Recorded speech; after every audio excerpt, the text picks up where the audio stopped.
Donc ce soir c'est le deuxième webinaire qui fait suite au premier où on a eu le plaisir d'accueillir Dominique Boulier de l'EPFL. Donc ce soir Vincent Larivière de l'Université de Montréal pour aborder la question du facteur d'impact et du capital scientifique à l'ère numérique. Trois porte-parole du groupe d'étudiants du master Archinfo et publications numériques qui ont préparé ce webinaire sont rassemblés à l'ENS de Lyon d'après ce que j'ai compris. Donc c'est pour ça que vous avez une seule petite image qui les regroupe tous les trois.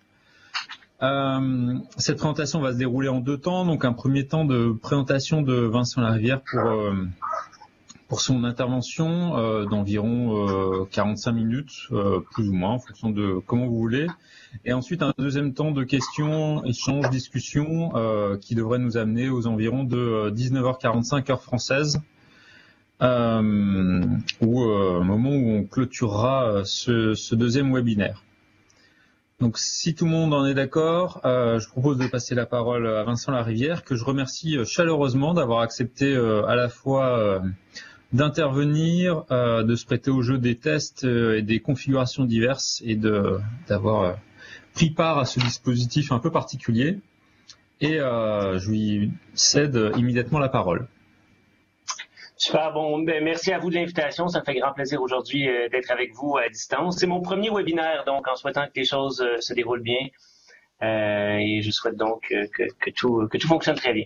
Donc aujourd'hui, je vais vous parler du facteur d'impact, qui est un indicateur dont tout le monde entend parler, dont tout le monde parle en fait, mais qui est quand même plutôt méconnu, tant en sciences d'information que par les chercheurs des différents domaines qui se servent de cet indicateur-là de plein de façons. Mais avant de parler du facteur d'impact, je veux quand même faire un bref historique de la communication savante et de l'arrivée de l'ère numérique dans la diffusion des connaissances et de quelques-uns de ses effets. Donc, le plan de mon intervention, donc un bref historique de la communication savante qui va être effectivement très bref. Je vais présenter le facteur d'impact, décrire ses caractéristiques et ensuite présenter 5 limites de l'indicateur qui le rendent pas complètement inutiles, mais qui viennent un peu modérer les usages qui pourraient faire, qui sont faits en fait par beaucoup de chercheurs. Et enfin, je veux parler de deux autres effets, si on a le temps, de l'ère numérique sur la diffusion des connaissances. Un premier effet qui est l'homogénéisation des langues de diffusion, et vous vous doutez ici que je parle de l'anglais. Et un deuxième effet qui est celui de la concentration d'éditions savantes. Et enfin, on va conclure sur le rôle des revues dans le système de diffusion des connaissances. Et effectivement, si les gens ont des questions pendant l'intervention, n'hésitez pas à les poser. Je ne sais pas exactement comment tout ça peut se faire via la présentation en ligne, mais bon, je vais être attentif aux questions potentielles. Donc, la diffusion des connaissances, évidemment, de façon historique, se fait principalement via les traités et beaucoup de correspondances épistolaires. Et je vais vous montrer quelques figures là-dessus un peu plus tard. Le Moyen-Âge nous amène évidemment l'imprimerie, qui devrait être évidemment dans la partie Moyen-Âge. Il nous amène par contre avant l'imprimerie toujours de la correspondance et des copistes donc qui recopient les différents traités. On a un cas assez intéressant avec De Vinci et ses carnets de notes qui en fait ne se trouvent à être pratiquement jamais publiés de son vivant. Donc on a un beau cas de non-diffusion des connaissances parce qu'évidemment à l'époque la diffusion des connaissances c'est quelque chose de quand même un peu moins important. Donc évidemment la Renaissance et l'imprimerie accélèrent la diffusion des traités. Et là on a un événement qui est crucial à notre propos qui est la fondation des sociétés savantes. Donc, à partir du XVIIe siècle, deuxième moitié du XVIIe siècle, on a des sociétés savantes qui se forment principalement en Angleterre et qui font des expériences publiques qui se trouvent à être un des modes de diffusion des connaissances donc qui est utilisé. Et vers donc la deuxième moitié du XVIIe, on a la création des premières revues savantes tant en France qu'en Grande-Bretagne avec les Philosophical Transactions de la Royal Society. Et la création des revues savantes est en fait un des moments les plus importants dans la diffusion des connaissances parce que ça permet en fait de diffuser à un coût relativement faible les différentes connaissances qui sont produites à travers l'Europe et puis à travers le monde. Et ça permet donc l'émergence d'une forme de communauté scientifique. Et là, ici, on a un rôle sur lequel on va revenir, qui est un des rôles donc des revues savantes. Pour vous illustrer, par contre, tout ce qui est pré-revue, J'ai une belle petite acétate ici qui nous présente la République des lettres et le père Marin Mersenne, qui était en fait un peu le prototype de l'éditeur en chef.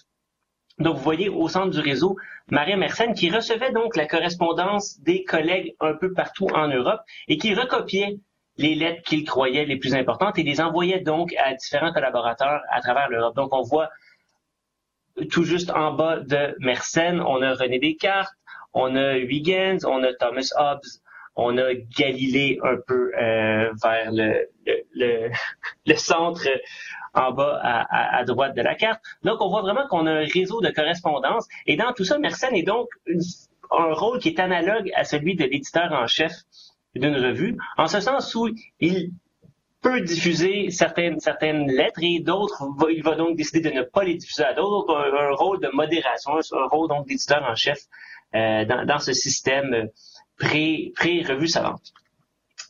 Ce qui nous amène à la croissance exponentielle donc que les revues savantes ont connue à partir du XVIIe siècle. Et ce que je vous présente ici, c'est une figure très connue de Derek Price, qui est un des pères fondateurs de la mesure de la science, en fait. Et ce que Price disait, c'est qu'effectivement, la science croît de façon exponentielle. Donc, ce que vous avez à gauche, c'est la croissance du nombre de revues, qui va de quelques dizaines à quelques centaines à quelques milliers, et ensuite donc à plusieurs dizaines, voire une centaine de milliers de revues savantes. Ce que Price disait par contre, c'est que la croissance de la science ne peut pas être infinie. On ne peut pas avoir une croissance exponentielle de revues de façon infinie. Pourquoi? Ben parce qu'ultimement, on va avoir chaque chercheur va avoir sa propre revue, ou même il y aurait plus de revues qu'il y aurait de chercheurs à l'échelle mondiale.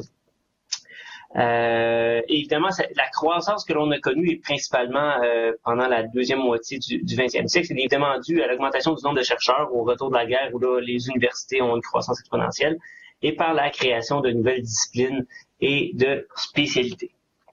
Ce qui m'amène là, évidemment, on va un peu plus dans le temps parce que c'est pas une présentation historique que je vais faire, mais plutôt une présentation plutôt contemporaine. Tout ça n'est qu'une mise en bouche.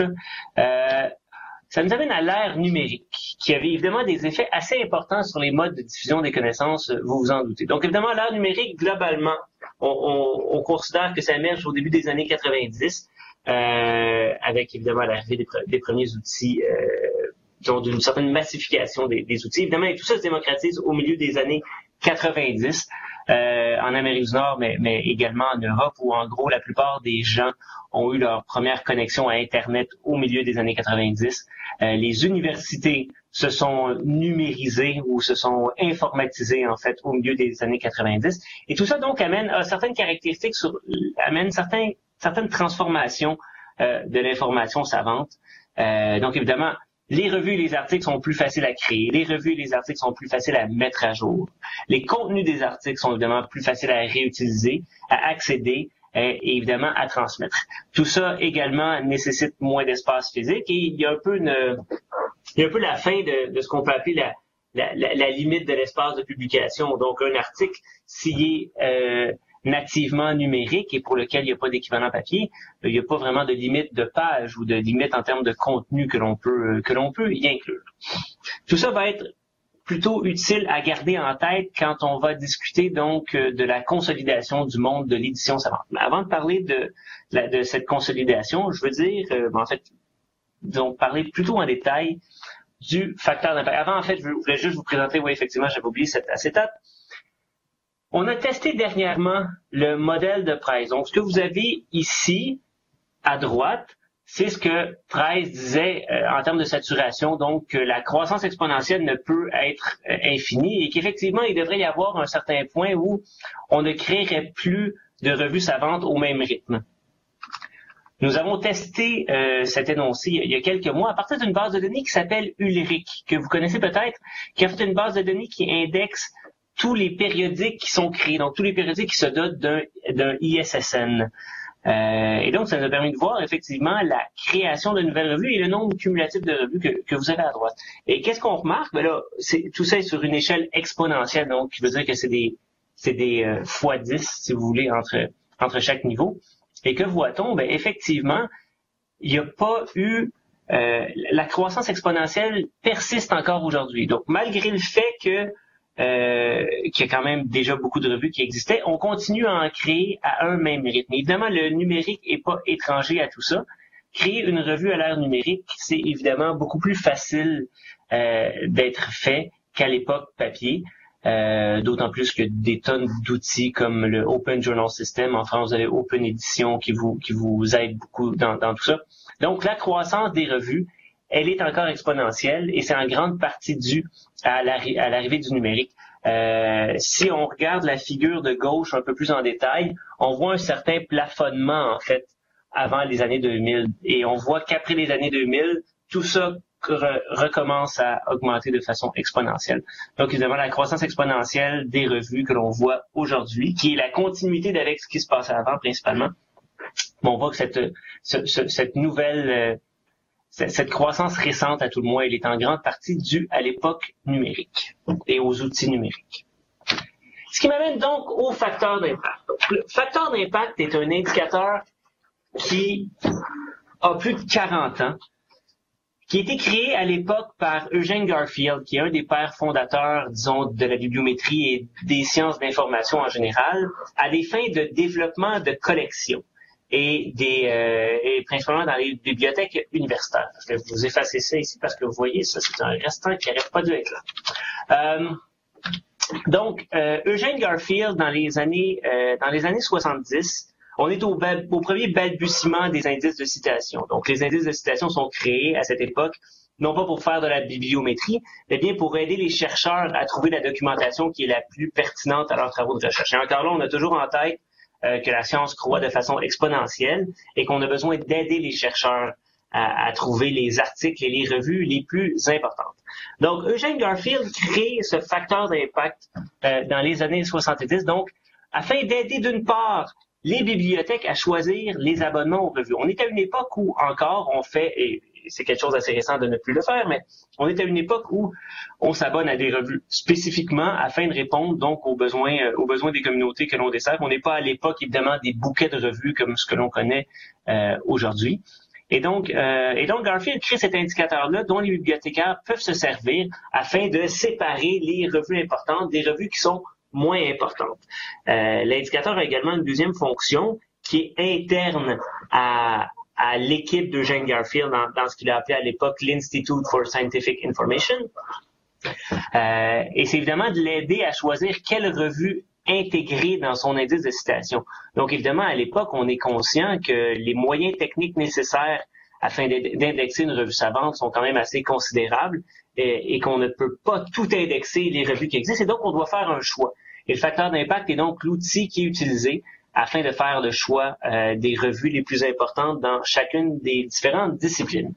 Évidemment, avec les années, et là j'arrive à l'aspect un peu plus évaluatif de tout ça, avec les années, le facteur d'impact devient un indicateur qui sert non pas seulement à évaluer les revues et à choisir les collections, mais plutôt à évaluer la qualité des articles et des chercheurs qui publient au sein de ces revues-là. Et donc, aujourd'hui, un des usages principaux du facteur d'impact, c'est donc d'aider les chercheurs à choisir les revues dans lesquelles publier. Évidemment, donc, les chercheurs vont vouloir publier dans la revue qui a le facteur d'impact le plus élevé. Et par ailleurs, et c'est évidemment la raison pour laquelle ils veulent publier dans les revues au facteur d'impact, c'est que ça va être un outil qui va être utilisé afin d'évaluer leurs travaux de recherche. Tout ça est fait parfois de façon institutionnalisée, en ce sens que l'on va dire aux chercheurs que telle revue a tel pointage et que ça vaut tant dans les demandes de subvention ou dans les demandes de promotion ou donc de financement, ou fait d'une façon, je dirais, un peu plus non pas symbolique, mais fait d'une façon un peu plus je cherche mon mot, je vais le retrouver. Mais disons que l'on regarde le CV d'un chercheur, on va regarder les revues dans lesquelles il publie de façon un peu non pas spontanée, mais donc les revues comme telles vont être l'indicateur que le travail de recherche a été bien mené, que le travail de recherche il est de qualité. Donc autrement dit, on a de la bibliométrie plus formelle quand tous ces indicateurs-là sont institutionnalisés. En France, vous avez eu des classements de revues. Les Australiens en ont fait aussi. Oups, ils se sont rétractés.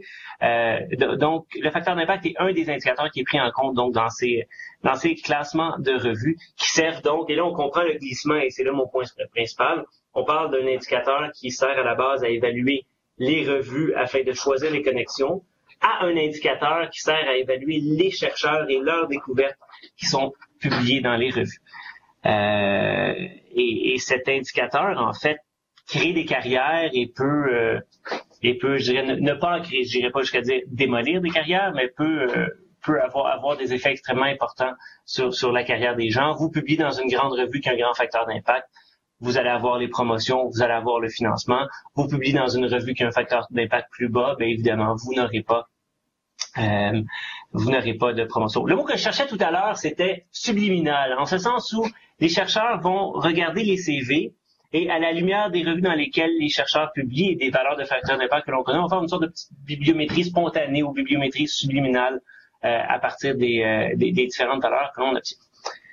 Ce qui m'amène à la définition du facteur d'impact. Donc, c'est un calcul qui est très simple. Donc, le facteur d'impact, en gros, c'est le nombre moyen de citations reçues par les articles publiés dans une revue donnée au cours des 2 années suivant leur publication. Donc, par exemple, pour l'année 2000, le facteur d'impact de la revue X serait simplement au numérateur le nombre de citations reçues en 2000 par les articles publiés dans la revue au cours des 2 années précédentes, donc 98-99. Tout ça divisé par le nombre d'articles publiés dans la revue en 98-99. Donc, ça nous semble un calcul assez simple. C'est évidemment un calcul assez simple.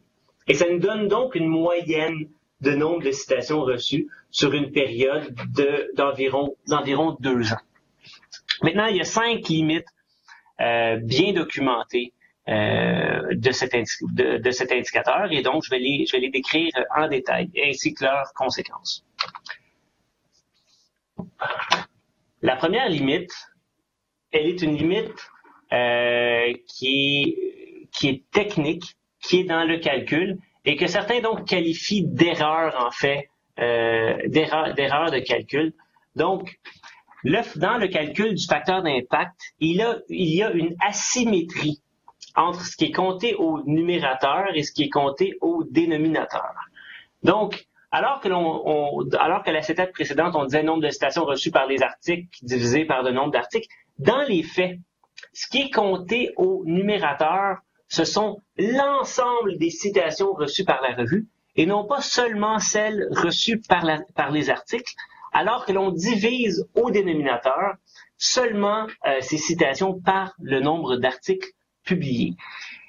Donc, vous comprenez ici que l'on compte des éléments au numérateur qui ne font pas partie du dénominateur et que, par conséquent, on crée une certaine inflation du facteur d'impact parce qu'il y a des éléments qui sont cités en haut et qui ne sont pas comptés, donc, dans le dénominateur en bas. Et ici, on pense à quoi?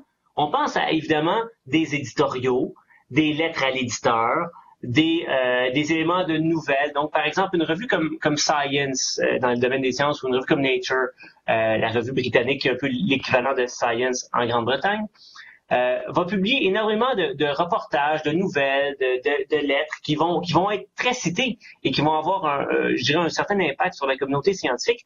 Or, toutes ces citations qui sont reçues par ces documents sont des citations en bonus, parce qu'on ne compte pas ces documents-là dans le dénominateur de ce calcul de moyenne. Tout ça, donc, a des effets assez importants. Dans le cas de Science et Nature, leur facteur d'impact est surestimé de l'ordre d'environ 15 à 20%. Évidemment, on se dit, bon, mais pourquoi on corrige pas la situation? Pourquoi on ne compte pas au numérateur ici la même chose que ce qui est compté au dénominateur? Mais tout ça est causé, je dirais, par des limites techniques que Thomson, que la compagnie qui compile le facteur d'impact, donc qui s'appelait anciennement comme ça tantôt l'Institute for Scientific Information, les limites qui étaient à l'époque que l'on savait que c'était la revue qui était citée, mais on ne pouvait pas savoir exactement quel document était cité au sein de la revue. Et donc on se disait, on va compter tout ce que la revue reçoit et on va diviser donc ce nombre de citations par le nombre de documents que l'on croit être les documents qui vont être cités. Et c'est pour ça qu'on utilise ici le concept de citable items, donc items citables, qui sont en fait les documents évalués par les pairs publiés par la revue. Et donc on se dit, ces documents-là, c'est sûrement eux qui sont cités. Et donc on va se servir de cette valeur-là comme dénominateur. Donc cette limite-là amène je dirais, une iniquité entre les revues, parce qu'il y a des revues qui publient des éditoriaux et d'autres types de documents qui sont potentiellement cités, alors qu'il y en a d'autres qui ne publient que des articles évalués par les pairs. Évidemment, les revues qui ne publient que des articles évalués par les pairs ne bénéficient pas de ces citations gratuites. Tout ça a également un certain potentiel de manipulation, parce qu'on a vu, et non seulement un potentiel, ça a été manipulé. Donc, il y a des revues qui ont tenté de bonifier leur facteur d'impact. Comment? Ben, en réduisant le dénominateur. Donc, vous avez le même nombre de citations, mais au lieu de les diviser par 20, vous les divisez par 10 en changeant les noms des types de documents que vous publiez. Donc, tout ça ne s'appelle plus un article, mais ça va s'appeler une lettre ou quelque chose de genre, de façon à créer une forme de confusion au sein de la firme qui calcule le facteur d'impact, et donc de bonifier votre facteur d'impact. Évidemment, ces cas de manipulation, bon nombre de ces cas de manipulation ont été en fait mis au jour, et ces revues ont eu ce qu'on pourrait appeler la punition suprême, qui est celle de ne plus avoir de facteur d'impact. Donc, on est banni d'avoir un facteur d'impact pendant un certain nombre d'années. Donc, première limite, cette asymétrie qui n'est toujours pas corrigée et qui ne le sera peut-être jamais par l'équipe de Thomson. Ce qui m'amène à la deuxième limite du facteur d'impact, qui est la fenêtre de citation trop courte pour les sciences sociales et humaines. Donc, on a vu tantôt que tout ça est une fenêtre, tout ça est basé, ce facteur d'impact est basé sur une fenêtre de citation de 2 ans. Dans les domaines des sciences dures ou des sciences médicales ou des sciences naturelles, cette fenêtre-là permet de capter une bonne proportion des citations qui sont reçues par les articles, alors que dans les domaines des sciences sociales et encore plus des humanités, on ne capte qu'une infime partie des citations qui seront reçues par les articles. Ce que je vous ai mis sur cette figure, en fait, c'est le pourcentage cumulatif des articles qui ont reçu au moins une citation selon les différents domaines. Donc, la ligne ici, la courbe, en fait, que vous voyez ici en bleu pour la recherche biomédicale, ce qu'elle nous dit en gros, c'est que après 2 ans, on a environ 73% des articles qui ont reçu au moins une citation dans le domaine biomédical. Ce qui nous donne une majorité, évidemment, donc d'articles qui ont eu un certain effet sur certains autres chercheurs. Même chose pour les sciences de la Terre, donc c'est un petit peu plus bas, mais on comprend qu'il y a un spectre ici. Il y a des disciplines pour lesquelles 2 ans nous permet de ramasser beaucoup, et il y en a d'autres, donc, qui sont à l'autre opposé du spectre, pour lesquelles ça prend beaucoup plus de temps avant d'accumuler des citations. Et donc, si on descend ici plus bas, on voit que dans le domaine des arts, évidemment, même après 35 ans, il y a à peine 15% des articles qui sont cités. Donc, si on prend une fenêtre qui n'est que de 2 ans, c'est encore pire, on n'a aucun signal. Les humanités ont une courbe similaire, en ce sens où il y a toujours une minorité d'articles qui sont cités, mais encore là, après 2 ans, c'est une très, très, très faible minorité. Mais on voit qu'il y a quand même des domaines qu'on qualifie souvent de plus scientifiques, pour lesquels une fenêtre courte nous permet pas de ramasser beaucoup de citations. Donc, on prend en bleu ici le domaine du génie. Mais en génie, si on ne prend qu'une fenêtre de 2 ans encore, on est à environ 30% des articles qui sont cités. Donc, le facteur d'impact a une fenêtre de citation qui est beaucoup trop courte pour les sciences sociales et humaines, et je dirais quand même trop courte pour d'autres domaines aussi qu'on qualifie de scientifiques. Pour les domaines du monde médical, pour la plupart des domaines des sciences naturelles, 2 ans, effectivement, ça nous permet d'estimer assez bien ce que va être l'impact des articles au cours de leur vie utile. Mais pour certains autres domaines, donc, ce n'est pas assez, c'est beaucoup plus court. Et donc, encore là, on regarde l'impact sur une fenêtre qui est très, très courte. Donc, voilà. C'était la deuxième limite. Troisième limite, et celle-ci, elle est indissociable, en fait, de l'arrivée de l'ère numérique, c'est le fait que le facteur d'impact, il est un prédicteur de moins en moins bon du nombre de citations que les articles vont recevoir. Parce qu'en fait, il y a un avantage du facteur d'impact. Cet avantage, c'est que il est disponible tout de suite. Donc, vous publiez dans une revue en 2000, vous avez le facteur d'impact de la revue en 2000, ce qui vous donne une idée générale du nombre de citations que vous pouvez penser recevoir au cours des années qui suivent. Maintenant, ce que l'on voit depuis Bon, premier élément. On voit que le pouvoir prédictif, tel que calculé par le R carré, donc le coefficient de détermination, a toujours été quand même relativement bas. Donc, à son plus important, on était à 0.3, ce qui est une corrélation, je dirais, faible à modérée. C'est quand même une corrélation, il y a quand même une relation entre les deux. Les deux sont pas totalement indépendants, mais c'est pas une corrélation qu'on peut qualifier de forte. On va voir pourquoi un peu plus loin. Maintenant, ce pouvoir prédictif-là, cette corrélation entre le facteur d'impact de la revue et puis le nombre de citations qu'un article reçoit dans le futur, comme vous le voyez ici, elle est de plus en plus faible, et ce, depuis l'arrivée de l'ère numérique. Et c'est quoi l'effet du numérique ici? Ben, c'est une transformation des pratiques documentaires des chercheurs. Donc, de façon classique, un chercheur à l'ère papier allait s'abonner à quelques revues, et puis allait avoir donc un spectre de revues qu'il allait utiliser afin de faire sa documentation qui était beaucoup plus faible. Évidemment, celui-là était toujours basé sur des revues papier, soit sur ses abonnements, soit sur des abonnements de la bibliothèque. Et les capacités de recherche documentaire, donc d'une part de ce qu'il voyait de façon régulière, mais également afin d'aller chercher de la documentation sur différentes bases de données, celle-ci était évidemment beaucoup plus petite, basée sur donc un spectre de revues plus faible également, mais également avec une plus faible profondeur historique. Donc, on passe d'un nombre de revues potentiellement utilisées qui est tout petit à un nombre de revues potentiellement utilisées qui est beaucoup plus grand. Et on se doute donc que ce qui était utilisé à l'ère papier, bien, effectivement, vous alliez vous servir du facteur d'impact en tant que chercheur pour choisir vos abonnements et pour choisir pour aller lire votre documentation. À partir du moment où le numérique se massifie, les chercheurs, via leur ordinateur, peuvent aller sur n'importe quelle base de données, que ce soit Google Scholar, le Web of Science, etc., et aller chercher, en fait, à partir de différents mots-clés, à partir de citations, etc., dans n'importe quelle revue savante qui est disponible sur le web, ce qui, évidemment, diversifie l'univers documentaire des chercheurs et en conséquence diversifie leur pratique de citation. Donc, ce que l'on voit ici avec le facteur d'impact et les citations fait partie d'un phénomène qui est plus large qu'on observe à d'autres niveaux, qui est celui de la diversification de la documentation des chercheurs, en ce sens où les chercheurs ne citent plus, n'utilisent plus, ne lisent plus, ne téléchargent plus seulement un petit univers de revues, mais vraiment un spectre de plus en plus important de différents périodiques scientifiques. Donc, le facteur d'impact, si vous pensez que ça vous permet de prédire votre taux de citation, ben vous vous trompez.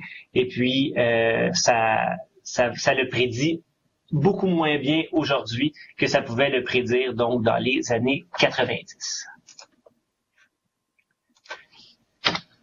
Quatrième limite, mais que bon, en fait, c'est la troisième bis, avec cette arrivée du numérique et cette déconnexion, si vous voulez, entre les citations reçues par les articles et le facteur d'impact des revues, vient également un certain déclin qui est le déclin de l'importance des grandes revues savantes. Donc, comme je disais tantôt, à une époque où tout le monde ne lit que les grandes revues parce qu'ils ne peuvent pas chercher dans toute la documentation qui existe, on a des revues comme Nature, Science, PNAS qui publient une part super importante des articles les plus cités.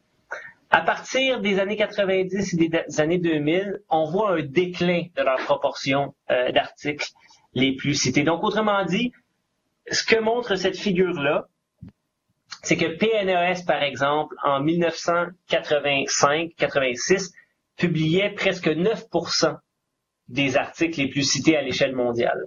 Aujourd'hui, elle en publie 3%. C'est quand même beaucoup, il n'y a pas de débat là-dessus, c'est des revues qui concentrent quand même une bonne partie des articles les plus cités à l'échelle mondiale. Par contre, cette proportion-là, ben, elle est en déclin et c'est lié encore là à cette disjonction entre le facteur d'impact et les citations et à une diversification donc des pratiques documentaires des chercheurs. Je passe rapidement là-dessus parce que c'est vraiment un complément de la troisième limite que je viens de vous présenter. Quatrième limite, la comparaison entre les disciplines. Et là, ici, je vous ai fourni les revues avec les plus hauts facteurs d'impact pour 3 disciplines disponibles dans le Web of Science. Vous avez ici la discipline de l'oncologie, au milieu la discipline de l'acoustique et à droite la discipline de l'histoire. Le facteur d'impact le plus élevé de la discipline cancer est à 137. Donc, c'est donc dire qu'en 2 ans, un article publié dans cette revue-là a en moyenne 137 citations. Comparons cette valeur maintenant à celle obtenue par la revue d'acoustique la plus importante. On est à 4. Donc, il y a une différence majeure en termes de pratique de citation et de densité de citation. Et amenons maintenant l'histoire à droite où on voit que il y a seulement 2 revues qui atteignent une valeur égale ou supérieure à une citation sur 2 ans et que la plupart des revues donc sont en bas de 1. Et là, évidemment, ce que vous avez dans les 2 cas, c'est seulement les revues, le top des revues, mais c'est simplement pour illustrer que dans les différentes disciplines, le potentiel de citation et la densité de citation, elle n'est pas la même, ce qui fait en sorte que si on ne compare que des valeurs de facteurs d'impact bruts, vous allez toujours avoir l'impression que les chercheurs des sciences, et principalement les chercheurs du domaine médical, ont davantage d'impact ou publient dans des meilleures revues que les chercheurs des domaines des sciences sociales et humaines et même de beaucoup de disciplines de sciences. Donc ici, ce que l'on a, c'est physique. Est-ce que c'est une discipline de la physique, une spécialité de la physique, pardon, et on voit évidemment que les facteurs d'impact sont beaucoup plus bas. Donc cette mesure-là n'est pas comparable entre les disciplines et c'est un élément toujours à considérer quand vient le temps d'évaluer donc les différentes revues.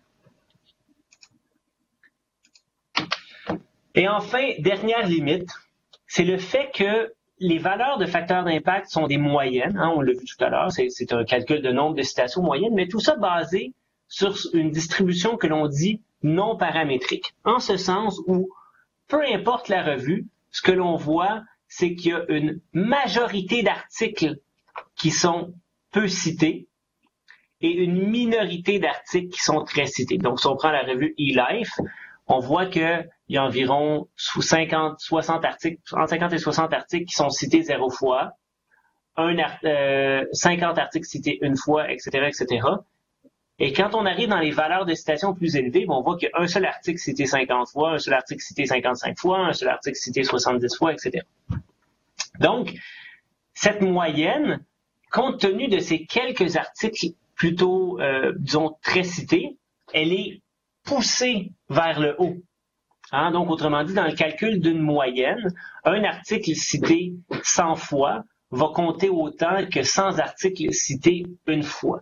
Et donc, quand on dit que le facteur d'impact d'une revue, il est de 2, dans les faits, il y a à peine 70 ou, enfin, pardon, il y a à peine 25 ou 30% des articles qui vont avoir au moins 2.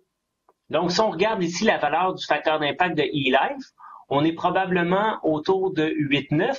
Or, la plupart des articles sont à gauche de la valeur 8, des valeurs 8 ou 9. Et on a une minorité d'articles qui ont une valeur égale ou supérieure à la valeur du facteur d'impact.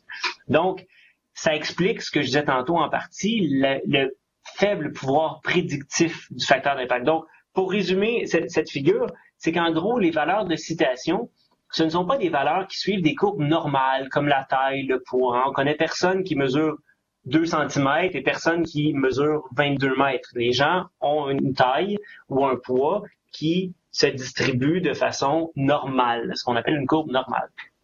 Dans le cas du facteur des valeurs de citation, ainsi que la plupart des valeurs bibliométriques, que ce soit la production ou le financement de la recherche, on a en général une minorité d'unités qui ramassent la majeure partie, que ce soit des citations du financement ou des publications, et donc par opposition, une majorité, dans le cas ici, une majorité des articles qui sont très peu ou pratiquement pas cités. On voit par contre donc, quand même pour certaines revues, prenons Nature et Science, on voit que dans les 2 cas, c'est une distribution qui est asymétrique. Par contre, la distribution s'étale beaucoup plus vers la droite. Donc ici, on avait regroupé tous les articles cités 100 fois et plus dans une seule catégorie, de façon à ne pas avoir un étalement infini. Mais évidemment, les revues qu'on qualifie de très importantes vont avoir un peu plus de ces articles extrêmement cités, ce qui explique pourquoi, effectivement, leur facteur d'impact moyen, il est plus important. Donc, tout ça conclut les limites du facteur d'impact. Pour les 15 dernières minutes, j'en ai à peu près pour 15 minutes encore, je vais parler donc de 2 transformations liées au numérique et qui expliquent et qui mettent un peu un contexte général là, sur je dirais, toute la création de capital dans le champ scientifique. Le premier, c'est donc le contrôle de plus en plus important des éditeurs à but lucratif sur la diffusion des connaissances. Et là, je vous amène à une anecdote qui nous vient du Financial Times à Londres de 1995. Donc, selon le Financial Times, à l'arrivée du numérique, donc on est en 95, tout ça bouge rapidement, on s'amuse à faire des prédictions et on dit donc que Elsevier, qui était déjà à l'époque le diffuseur de connaissances le plus important, le diffuseur de revues le plus important, serait la première victime de l'Internet. Pourquoi? Parce qu'en gros, l'Internet a été créé afin de regrouper des universitaires ensemble et maintenant, ça leur offrait un moyen de partager leurs recherches en ligne gratuitement. Pourquoi est-ce qu'on aurait besoin de journaux si on peut le faire gratuitement? Vous avez sans doute votre petite idée sur pourquoi on a besoin de journaux. On va pouvoir en parler tantôt. Maintenant, ce qui est très intéressant, c'est que le Financial Times s'est mis le doigt dans l'œil jusqu'au coude. Parce que quel a été l'effet du numérique sur la diffusion des connaissances sur le monde de l'édition? On peut pas dire que ça a été un effet, disons, en anglais on pourrait dire d'empowerment. Donc les chercheurs évidemment ont créé des revues parce que c'était plus facile. Mais si c'est plus facile pour monsieur, madame, tout le monde ou n'importe quel chercheur de créer sa revue, c'est aussi beaucoup plus facile pour Elsevier de créer sa revue. Et le deuxième effet, ça en était un où nos petites revues savantes qui fonctionnaient très bien avec le mode de diffusion papier ont eu beaucoup de difficultés à faire le passage au numérique, en grande partie à cause d'un problème d'expertise et à cause d'une certaine crainte de la non-maîtrise de ces outils. Et donc, les grands éditeurs, Elsevier, Springer, Wiley, Taylor & Francis, ont en gros acheté ces revues. Et donc, on offrait aux sociétés savantes, écoutez, vous n'êtes pas capable de diffuser votre revue à l'ère numérique, vendez-nous-la ou faisons une entente commerciale où je m'occupe de la diffusion de vos revues et je vous envoie des dividendes de façon régulière, des dividendes ou une forme de royauté de façon annuelle. Et donc, quel effet tout ça a eu? Vous le voyez très bien sur cette figure et je vous invite à regarder principalement la figure de droite, sur les sciences sociales et humaines. Donc, ce que vous avez ici, c'est l'évolution dans le temps du nombre d'articles publiés qui est contrôlé en gros par les 5 grands éditeurs savants des sciences sociales que sont Reed Elsevier, Springer, Wiley, Taylor & Francis et Sage Publications. On est donc passé dans les années 70 à 95% de revues qui sont indépendantes, à moins de 50% des articles qui sont publiés par des revues indépendantes. Et donc, en conséquence, ce que l'on a en 2013, qui est la dernière année pour laquelle on a compilé ces chiffres, on a 5 grands éditeurs qui contrôlent plus de la moitié des documents savants publiés, ce qui est en gros, selon le gouvernement britannique, quand on a 5 entreprises qui contrôlent la moitié du marché, c'est la définition d'un oligopole. On voit également le même phénomène dans le domaine des sciences naturelles. On voit que c'est un phénomène qui a commencé un peu plus tôt, donc les chercheurs de ces domaines, pas les chercheurs, pardon, les revues de ces domaines ont été plus hâtives à être diffusées par les grands éditeurs. Mais pour les sciences sociales et humaines, on voit clairement un effet du numérique. Donc, au milieu des années 90, nos petits éditeurs sont pas en mesure de faire le passage au numérique et donc on les voit se faire avaler par les grands éditeurs savants. Il y a également eu des achats et de la consolidation dans les éditeurs commerciaux où en gros on s'est un peu acheté entre nous. Tout ça varie dans les différents domaines des sciences sociales et humaines et des sciences médicales. Donc on voit en gros que pour l'ensemble des différents domaines des sciences, la tendance, comme je disais tantôt, elle est à la hausse. Donc, ce que vous voyez ici, c'est un peu le regroupement l'éclatement des courbes que l'on a vues à la figure précédente, mais en regroupant en fait les 5 grands éditeurs en une seule courbe. Donc, ce qu'on voit, c'est qu'en chimie, nos 5 grands éditeurs, bien que ça ait baissé depuis l'année 2006-2007, nos 5 grands éditeurs regroupent 70% du marché. Dans les domaines de la médecine clinique, c'est autour de 60%. Et on voit que les physiciens, en fait, sont un peu à l'écart. Donc, en physique, on a encore des sociétés savantes très fortes qui contrôlent encore les revues dans lesquelles les chercheurs publient. Ce qui m'amène aux sciences sociales et humaines, et là on voit deux modes qui sont assez distincts. On voit que dans les domaines des sciences sociales, le contrôle des 5 grands éditeurs, il est immense. En psychologie, on parle de 70% des papiers contrôlés par les 5 grands éditeurs.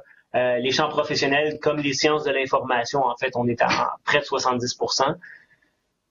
Et par ailleurs, et d'autre part, on voit que les arts et les humanités demeurent encore principalement indépendantes. Donc, on voit que cette diffusion-là se fait encore principalement par des petites sociétés savantes, des petites revues. Et là, on se demande pourquoi les grands éditeurs n'ont pas envahi encore le champ des arts et des humanités. La réponse à ça, elle est très simple, c'est que les coûts d'abonnement aux revues en arts et en humanités sont beaucoup plus faibles que dans les sciences sociales et humaines.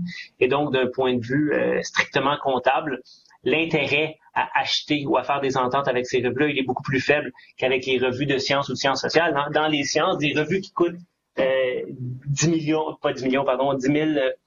$ par année pour une université, il y en a plusieurs. Et donc, dans le cas des arts et des humanités, les coûts moyens sont davantage de l'ordre d'environ 300 ou 500 € par année pour un abonnement. Donc, on n'est pas, c'est pas ce que l'on dit chez nous, c'est pas la même game. Évidemment, tout ça amène des profits extrêmement importants. Donc, ce que vous voyez ici, c'est les profits d'opération et la marge de profit de Reed Elsevier au cours, en gros, des 20 dernières années. Je vous invite à regarder cette petite courbe ici qui nous donne la marge de profit au cours des 30 dernières années. On voit que celle-ci ne descend jamais en bas de 30%. Et évidemment, il n'y a pas beaucoup de compagnies qui peuvent se vanter d'avoir eu des profits comme ça. Mais évidemment, il faut mettre ça en contexte. Le numérique a eu un effet, disons, très dynamisant sur les marges de profit de ces films. Pourquoi? Parce qu'en gros, notre coût de production, il est beaucoup plus faible à l'ère numérique qu'à l'ère du papier. Et on peut dupliquer les abonnements à l'infini d'une façon bien différente qu'à l'époque papier, en ce sens où, à l'époque papier, si vous aviez un nouvel abonné, il fallait toujours bien produire une nouvelle revue, l'envoyer, donc il y avait un certain coût, qui était associé, alors qu'à l'ère numérique, donc évidemment, on donne accès à des PDF, et quand moi, j'ai mon abonnement, mon PDF, vous pouvez avoir le vôtre simultanément. Donc, il y a un coût marginal, en fait, qui est près de zéro. Évidemment, il faut également ajouter à tout ça le fait que les auteurs des articles, comme vous le savez très bien, ne sont pas payés, ni les évaluateurs, et même bon nombre des éditeurs en chef ne seront pas payés ou vont avoir une maigre pitance, en fait. Donc, premier effet, c'est un effet de consolidation, ce qui fragilise évidemment beaucoup les bibliothèques universitaires qui ont à payer des coûts astronomiques. Vous l'avez vu dernièrement en France, on vit la même chose au Québec. Ça devient extrêmement difficile de s'abonner à ces bouquets de revues savantes. Et tout ça a des effets sur les pratiques de développement de collection des universités, en ce sens où à partir des années 2000, ce que l'on a offert aux universités, c'est pas des abonnements spécifiques, mais c'est l'abonnement au bouquet de revues, à l'ensemble des revues, dans lesquelles il y a seulement une minorité des revues qui sont effectivement utilisées par les chercheurs. Ce qui m'amène au dernier point que je voulais discuter avec vous, je vais essayer de faire ça assez rapidement, ce qui est la création de revues selon les différentes langues et l'effet de l'anglais dans la diffusion des connaissances. Tout ça est lié au facteur d'impact, dans la mesure où on se dit qu'aujourd'hui, le facteur d'impact est un marqueur de capital pour les chercheurs. Donc, on veut publier dans les revues qui ont les plus hauts facteurs d'impact. Vous vous doutez qu'évidemment, la plupart de ces revues à haut facteur d'impact sont publiées en anglais, que ce soit en sciences, qu'en sciences sociales et qu'en sciences humaines. Ce que je vais vous montrer brièvement, c'est la création de nouvelles revues, donc selon la langue, à partir des données du LURIC dont je vous parlais un peu plus tôt. Ce que vous avez ici, en fait, c'est les années de création et la langue, la proportion de ces nouvelles revues qui sont créées, donc, dans une des différentes langues que j'ai choisies, qui sont l'anglais, l'allemand, le français, et puis le chinois. Qu'est-ce qu'on voit? Bon, on voit qu'au début de la période, il y a quand même une bonne proportion d'articles, de revues qui sont créées en français, et que cette proportion décline, en fait, au cours des 350 dernières années.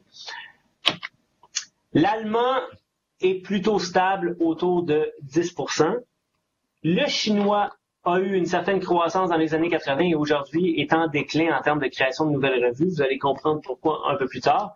Et l'anglais, écoutez, il n'y a pas de surprise. On a toujours eu environ 50% des nouvelles revues qui étaient en langue anglaise, mais aujourd'hui, on est davantage autour de 70%.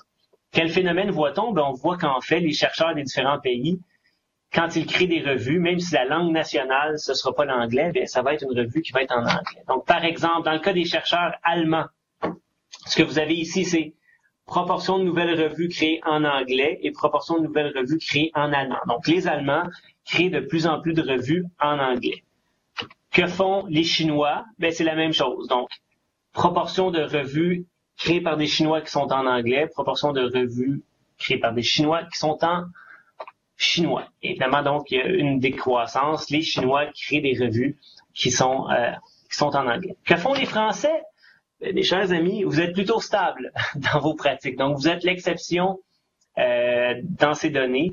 Donc, les chercheurs français créent toujours principalement des revues en français. Il y a quand même, on peut dire, un petit déclin, mais c'est pas significatif. C'est plutôt stable à 80%. 80% des nouvelles revues créées en France vont être des revues en français.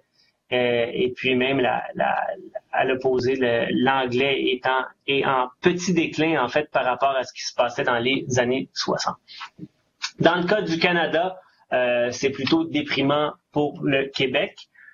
Donc alors que les revues, donc Canada anglais, c'est ici. Donc les Canadiens créaient des revues qui étaient en gros entre 90 et 80% en anglais.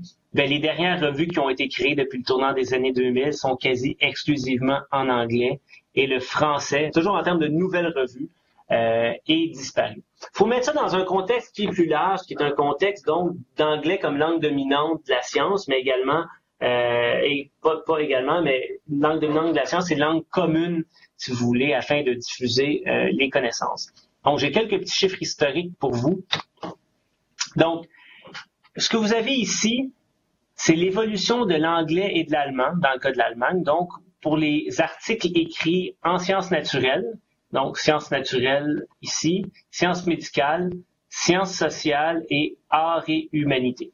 Qu'est-ce qu'on voit? Ben, on voit que dans chaque domaine, il y a une tendance vers l'anglais. Dans le cas des sciences naturelles, le basculement s'est fait dans les années 70.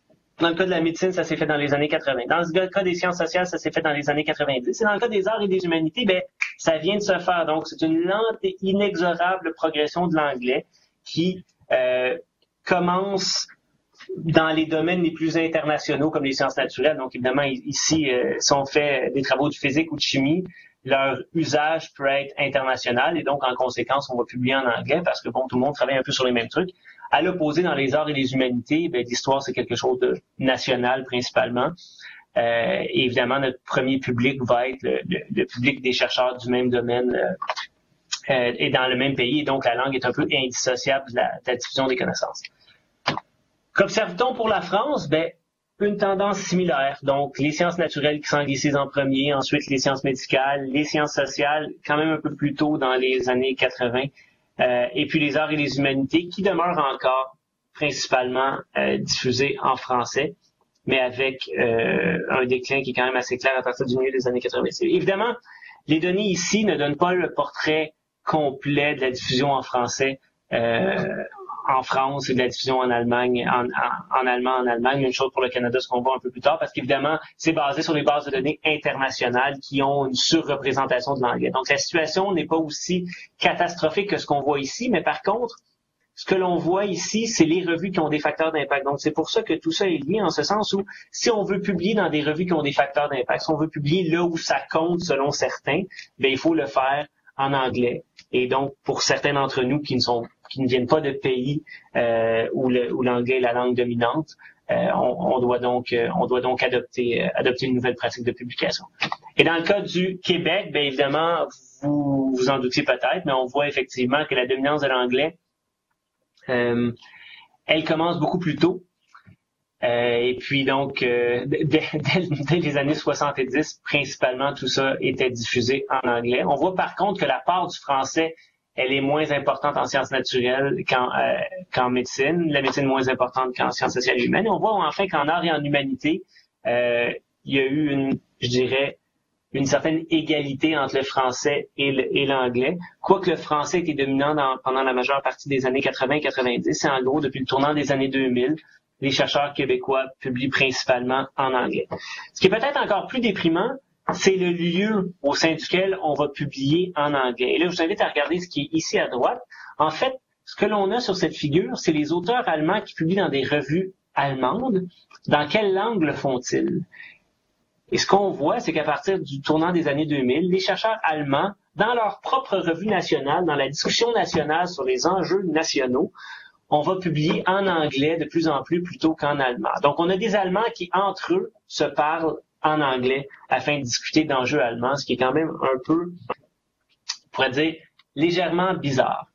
Dans le cas de la France, c'est plutôt stable, quoi qu'on voit dans les sciences sociales une certaine tendance à l'anglais ici. Donc, une augmentation de l'anglais et un déclin du français dans les revues françaises.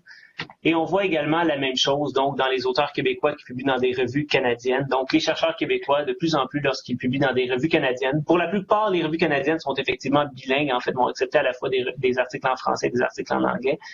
Donc, de plus en plus, tout ça va être fait en anglais plutôt qu'en français. Ce qui m'amène à la conclusion, donc, le rôle des revues dans la diffusion des connaissances. Donc, à l'ère numérique, la revue a perdu le monopole sur certaines des caractéristiques qu'elle avait depuis 350 ans. Disons depuis 330 ans, parce que le numérique n'arrive pas l'année passée.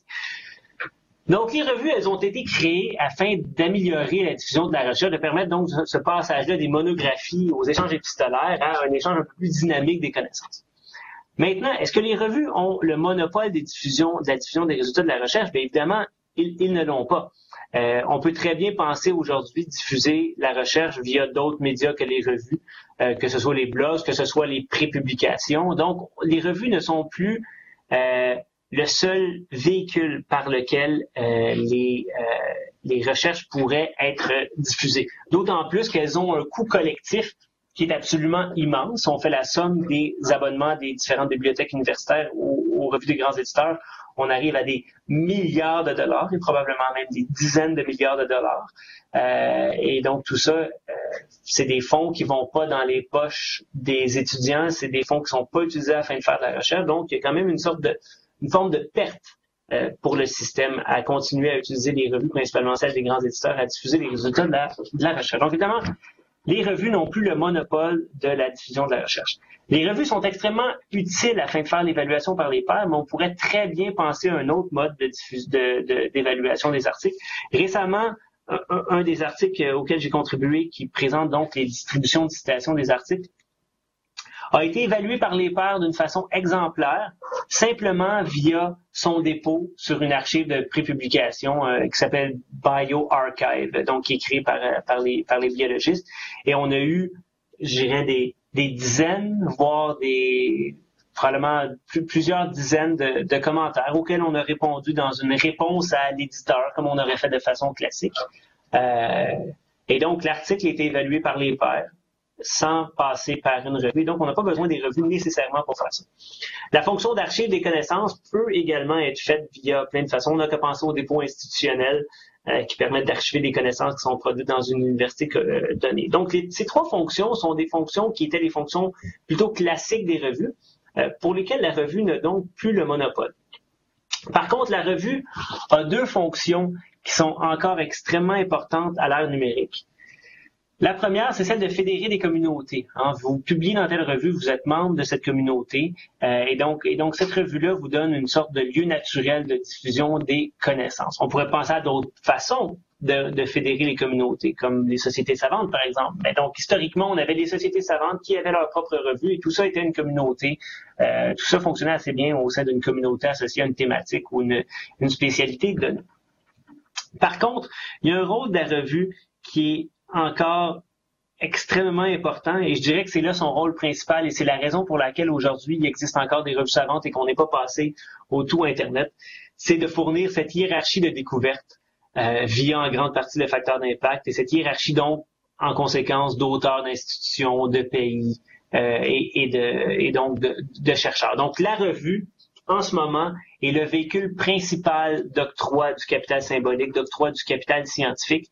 Et c'est grâce à cette fonction qu'elle est encore extrêmement importante. Et c'est pas pour rien que les revues tablent beaucoup sur tout ça. Si vous allez sur un site de revue par hasard qui serait une revue détenue par un des grands éditeurs, Elsevier, Springer, Wiley, par exemple, vous allez voir que le facteur d'impact va être mentionné de façon claire sur le site de la revue. On va dire la revue est là, un facteur d'impact de 22 et c'est la troisième plus importante de sa spécialité. Donc, on table beaucoup sur cet octroi de capital parce qu'encore là, on est conscient que c'est là d'une part, notre avantage comparatif par rapport aux autres revues, mais collectivement, qu'en tant que revue, c'est là notre grand avantage par rapport au mode alternatif de diffusion des connaissances. Maintenant, dans tout cet exercice-là et dans tout cet écosystème-là d'octroi de capital, les revues sont pas toutes nées égales. Hein. Évidemment, on a vu tantôt que les revues en français et les revues dans des langues autres que l'anglais, pour beaucoup, deviennent des revues qui sont moins importantes. Ce sont des revues qui sont moins lues, moins citées, qui vont avoir des facteurs d'impact un peu plus bas et qu'en conséquence,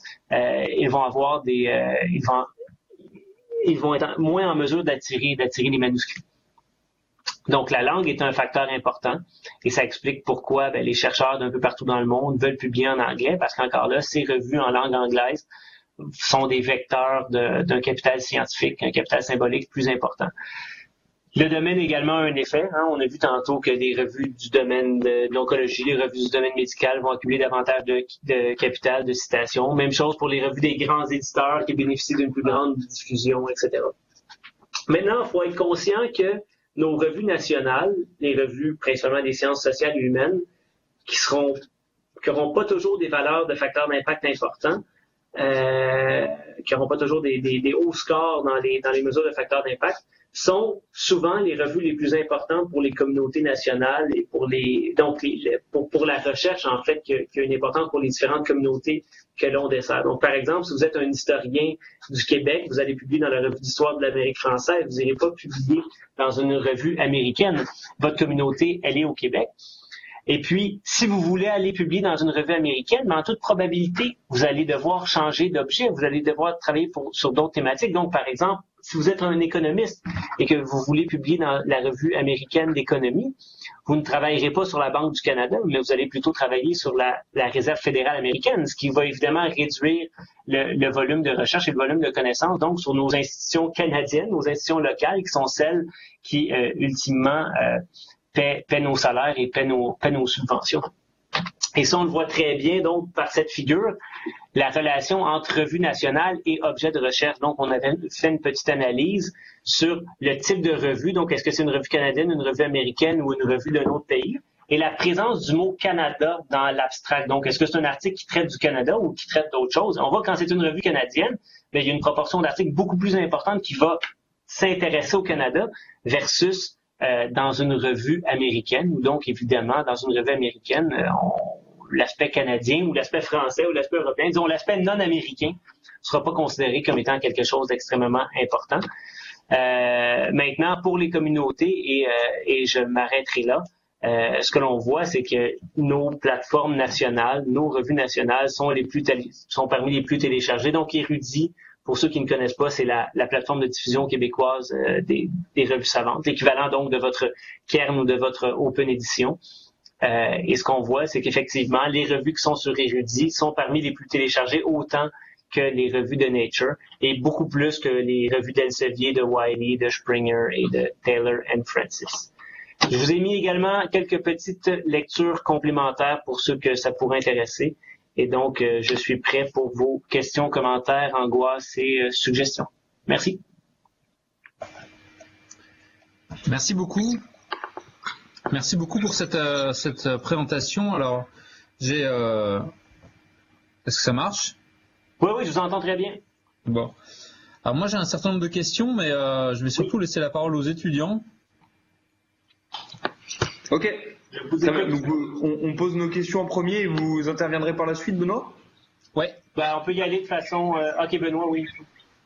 Allez-y. D'accord. Alors en fait, on avait une première question, mais vous avez en partie répondu. Je vais y revenir un petit peu pour être sûr de votre point de vue sur la question. Notre première question, c'était qu'est-ce que le web a vraiment changé dans les métriques? Qu'est-ce qui a changé via l'apparition du web par rapport au facteur d'impact? Et en fait, principalement, si j'ai bien compris, c'est simplement la corrélation entre les citations et les qualités de l'article qui a un petit peu diminué du fait des spectres des revues qui sont inspectées, qui a énormément grandi grâce au web. Oui, ça c'est un des effets, mais c'est loin d'être le seul en fait, hein. Parce que le web permet, comme vous le savez, la collecte d'une quantité de données qui est absolument affolante.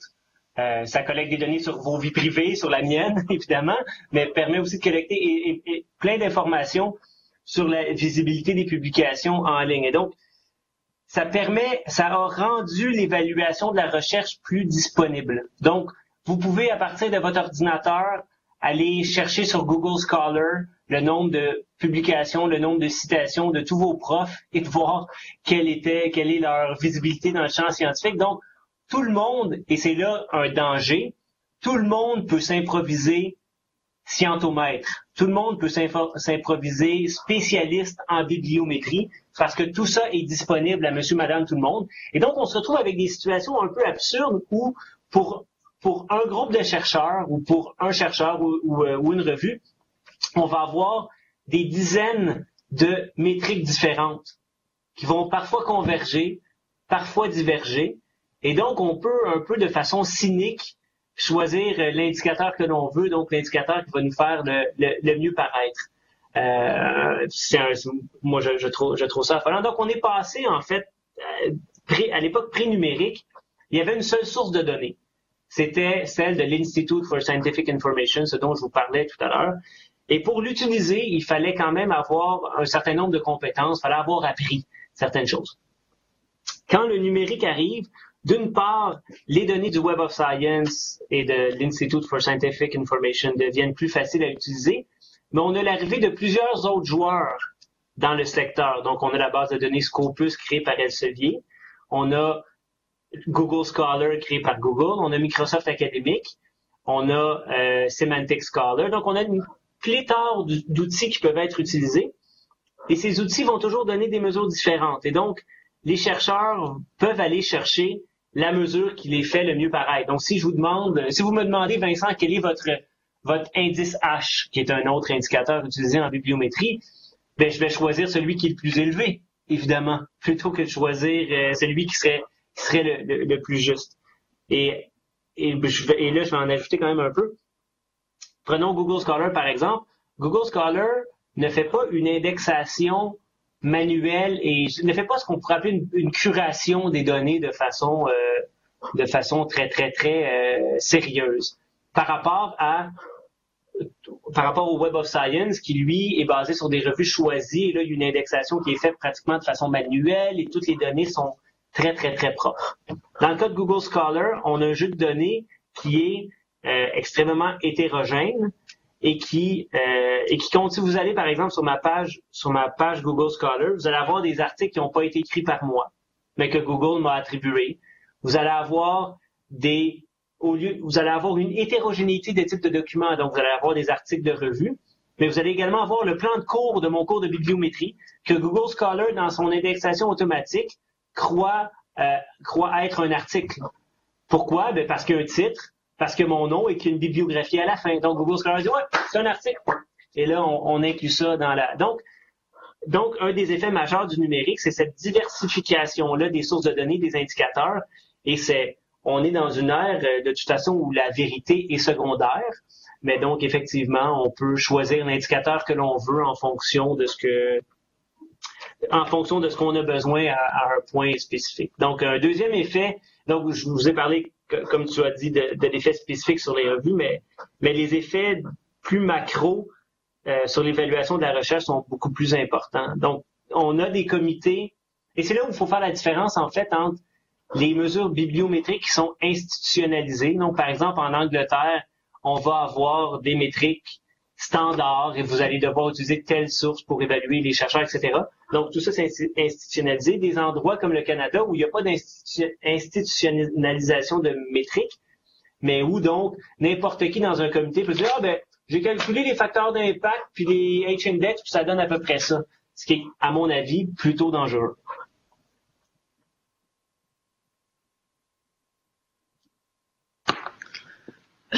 Bah, merci beaucoup pour votre réponse. C'est vrai que c'est un autre pan du coup qu'on n'avait pas en tête, donc merci de votre réponse. Du coup, est-ce que vous conseillerez, du coup, pour pallier à tous tous ces facteurs qui biaisent un peu la qualité du facteur d'impact. Est-ce que vous orientez des méthodes alternatives ou des conseils pour pallier à ça? On pense notamment à tout ce qui est Altermetrix, web, enfin, tout ce qui ressemble au web social. OK. Je voulais parler de tout ça, effectivement. Merci de m'amener sur ce terrain. Bon, les limites du facteur d'impact, je veux y revenir rapidement parce qu'il y en a certaines qui se corrigent. Donc, quand on prend la symétrie, elle se corrige. Dans mon labo, nous, on la corrige pour nos données. Donc, c'est quelque chose qui est corrigeable. Par contre, dans la mesure officielle, elle n'est pas corrigée, ce qui est problématique.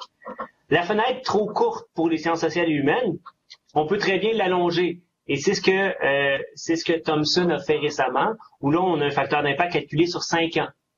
Ce qui nous permet donc d'avoir une fenêtre un peu plus importante et donc de mieux mesurer les sciences sociales et humaines et du génie. La corrélation, ben, c'est la réalité, on peut rien y faire. Et entre vous et moi, c'est un peu absurde de se servir du facteur d'impact quand on peut se servir des citations comme telles, parce qu'on est capable d'avoir des citations. C'est juste qu'il faut être un peu plus patient, mais en réalité, est-ce qu'on est vraiment si pressé que ça de vouloir mesurer l'impact tout de suite? J'en doute. Mais de vouloir mesurer tout ça tout de suite me semble plutôt problématique. La comparaison entre les disciplines, tout ça se corrige également en faisant des rangs centiles, par exemple, par différents domaines, et donc de dire que ben, la revue, elle est dans le premier rang centile de son domaine, dans le premier percentile de son domaine. Et donc, on est capable d'aller comparer des revues des différents domaines en fonction de leur rang, plutôt que de leur valeur absolue. Et l'aspect non paramétrique, ben, certaines modifications ont été faites en ce sens où on est allé faire encore là soit des rangs ou soit on a ajouté un facteur logarithmique à tout ça, ce qui vient un peu normaliser la courbe. Donc, ces aspects techniques-là peuvent être réglés. Maintenant, est-ce que les altmetrics permettent une meilleure mesure que les citations? Parce qu'en gros, c'est le sens de votre question, si je la comprends bien. Les altmetrics regroupent un ensemble affolement hétérogène de mesures qui, certaines sont intéressantes et certaines le sont beaucoup moins. Donc, en gros, dans Altmetrics, on inclut à la fois les usages de bibliographie partagée comme Mendeley Zotero, que les tweets, que les liens Facebook, que les downloads, les téléchargements vont être considérés comme des altmetrics, la visibilité sur Wikipédia, la présence dans des blogs, la présence dans des nouvelles grand public. Donc, vous voyez, tout ça est un ensemble immense où chacune de ces altmetrics-là est aussi différente. En fait, ces altmetrics-là sont aussi différentes les unes des autres qu'elles le sont par rapport aux citations. Vous comprenez? Un lien Wikipédia est aussi différent d'un tweet que le tweet avec les citations. Donc, tout ça est Donc, le premier point là-dessus, c'est que les altmetrics, on doit tout d'abord savoir de laquelle veut-on parler. Parce qu'elles sont totalement hétérogènes. Je vais commencer par Twitter. Donc, Twitter, c'est probablement celle qui était la plus discutée. Et ce dont on parle quand on parle de altmetrics sur Twitter, c'est en gros les liens qui sont faits à des articles scientifiques sur Twitter. Ce que la littérature nous montre, c'est que les articles les plus tweetés, ils sont tweetés à cause de quoi? Est-ce que vous avez vu ces listes-là? Non? Ben écoutez, je vais vous sortir un chiffre ou deux, OK? Parce que c'est rudement intéressant. Ça va me prendre 2 petites secondes. Ce que l'on voit en grande partie, c'est que les articles qui sont les plus tweetés, je prends celle-là, non, elle n'est pas très très belle.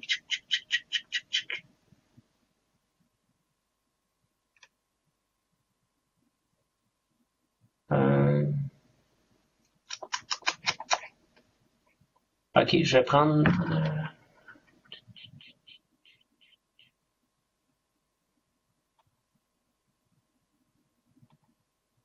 OK, je vais prendre ceci. Ça va être en anglais, mais vous allez évidemment comprendre très bien.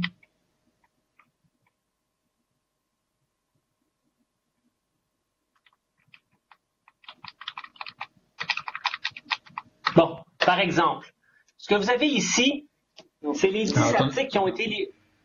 Est-ce que vous voyez? Non, pour l'instant c'est noir. En fait, je pense que c'est parce que le système prend la présentation, le support de présentation, le PowerPoint comme flux, qu'il faudra du coup fermer. Ouais, c'est ce que je fais. Et présenter, application. Ah voilà, je comprends très bien. Voilà, ça va? Ça marche, super. OK. Donc, ce que vous avez ici, c'est les 10 articles qui ont été les plus tweetés. Ça, c'est bon, c'était ceux d'il y a quelques années. Et qu'est-ce qu'on voit? Ben, c'est qu'en gros, la plupart de ces articles-là ne sont pas tweetés à cause d'un impact social ou d'un impact scientifique, mais plutôt à cause de leur aspect soit associé à une catastrophe, soit leur aspect ludique, soit leur aspect, je dirais, d'intérêt un peu général pour la communauté scientifique. Donc, autrement dit, par exemple, les 2 premiers sont associés à la catastrophe de Fukushima. Le troisième est un article un peu, on pourrait dire, un peu sexy, où c'est en gros l'effet de Google sur la mémoire. Et là, tout le monde se reconnaît un peu dans tout ça en disant, ben, depuis l'arrivée de l'Internet, ben, je me souviens de rien. Et puis, je vous entends pas. Donc, le 4e article est lié à, et c'est un article qui est assez intéressant parce que d'une part, c'est une découverte faite par des étudiants de niveau d'école secondaire, en fait, là, donc niveau, disons, lycée chez vous.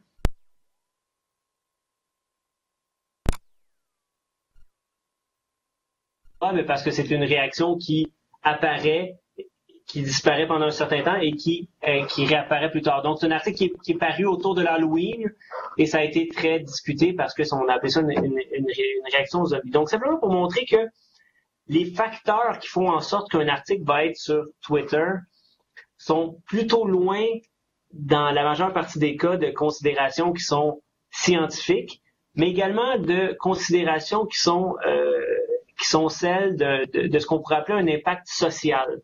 Donc, il y a eu une forme de glissement entre médias sociaux et impact social, et puisque l'on pouvait mesurer la visibilité des articles sur les médias sociaux, bien, certains ont considéré que tout ça est de l'impact social.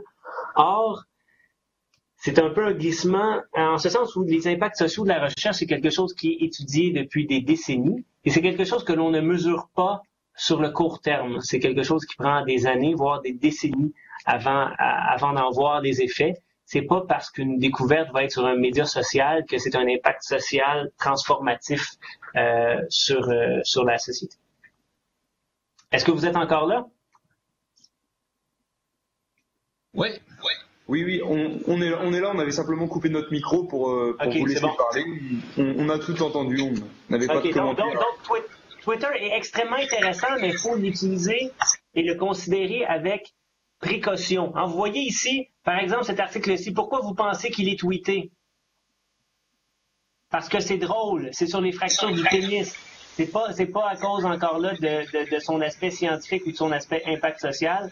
Les chercheurs trouvent les choses que monsieur, madame, tout le monde trouve drôles, ben les chercheurs les trouvent aussi. Donc, c'est ce qui explique la visibilité de certains documents. Donc, dans le cas de Twitter, il faut continuer à monitorer. Donc, par exemple, prenons cet article-ci. C'est un article en physique qui était extrêmement tweeté. Regardez le titre. Donc, c'est un titre sérieux. Can apparent superluminal neutrino speeds be explained as a quantum weak measurement? L'abstract, c'est probablement pas. Donc, c'est ce qu'on appelle des blagues de geeks. C'est des blagues de geeks qui amènent des tweets faits par des académiques sur des trucs que les académiques trouvent drôles.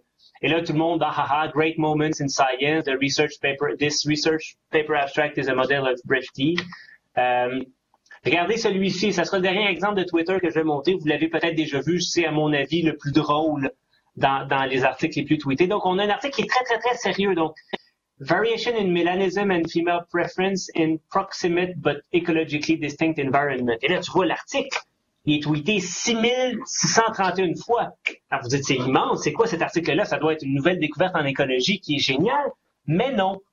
C'est que les gens n'ont pas corrigé leurs épreuves comme il faut. Donc, au lieu d'avoir une référence ici, on a des commentaires entre auteurs qui disent, est-ce qu'on devrait citer le papier pourri de Gabor ici?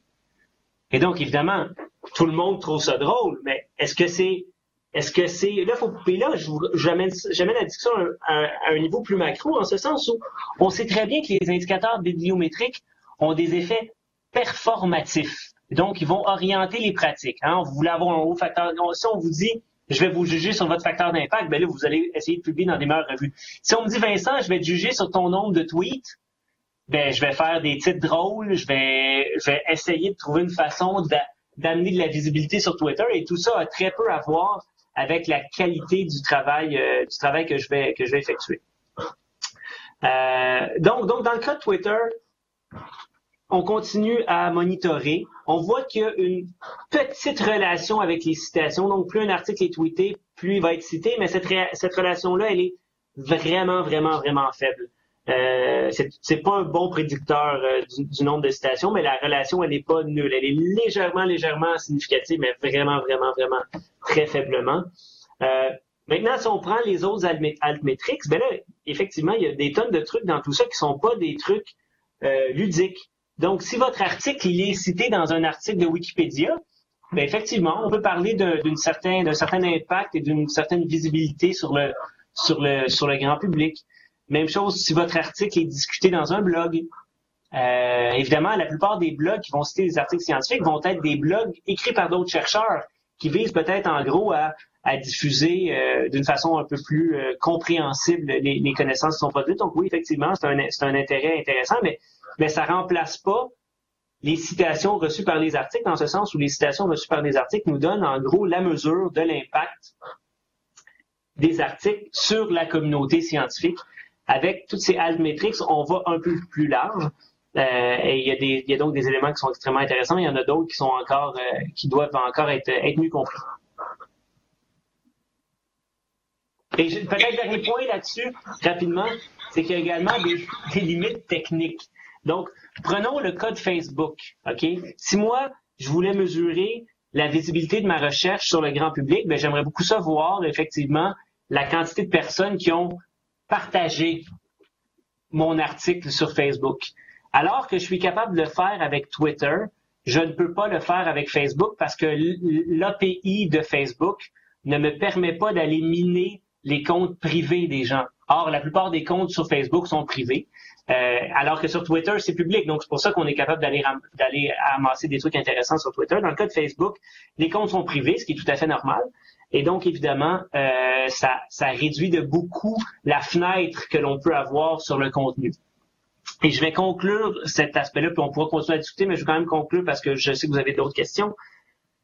Dans le cas de Facebook et de la visibilité, je dirais, grand public des découvertes, il y a un type de document qui, en ce moment, n'est pas considéré du tout, et c'est les articles de journaux ou les articles qui font une prédigestion pour le grand public des découvertes savantes. Donc, le chemin traditionnel, si ma mère est exposée à de la science, elle ne sera pas exposée à un article de revue savante.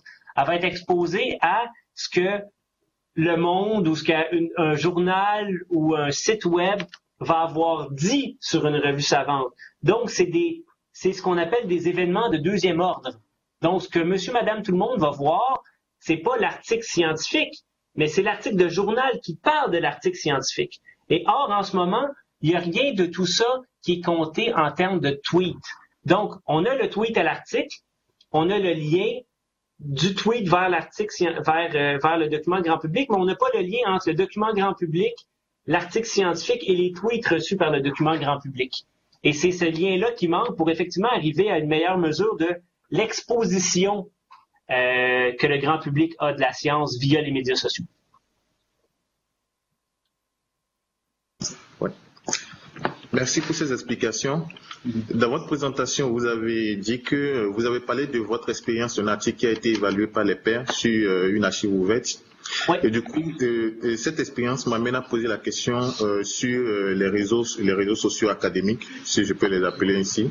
Et donc, on n'en a pas beaucoup parlé. Est-ce que vous pensez que, par exemple, sur les archives ouvertes, il n'y a pas la possibilité de créer ces communautés de scientifiques qu'on peut créer dans les revues, enfin chez les éditeurs scientifiques?